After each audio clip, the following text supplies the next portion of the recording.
नमस्कार सर्वांना. संकट चतुर्थीच्या तुम्हा सर्वांना खूप खूप शुभेच्छा. सकाळी लवकर उठली, आंघोळ वगैरे करून घेतली, चहा घेतला. माझा काही आज उपवास राहत नाही, तर चला म्हटलं स्वयंपाकाची तयारी करून घेऊयात. भेंडी चिरून घेतली, कांदा चिरून घेतला, मिरच्या चिरून घेतल्या, छान अशी त्याला फोडणी दिली. भेंडीची भाजी तयार करून घेतली, लगेचच चपात्या बनवून घेतल्या.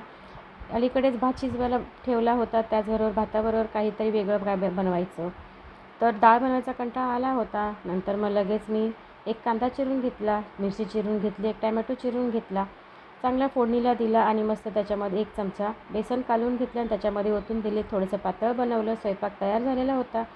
म्हटलं थोडंसं साफसफाई करून घ्या, म्हणजे वरचे डीप नाही. तर कपाट पुसून घेतलं, फ्रीज पुसून घेतला, लगेचच टी व्ही पण पुसून घेतली, खिडक्या पुसून घेतल्या.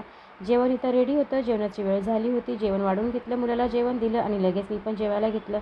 तर जेवण कसं वाटलं तुम्हाला आणि व्हिडिओ कसा वाटला मला नक्की कमेंट करून सांगा. तर चला भेटूया नेक्स्ट व्हिडिओमध्ये. तोपर्यंत बाय.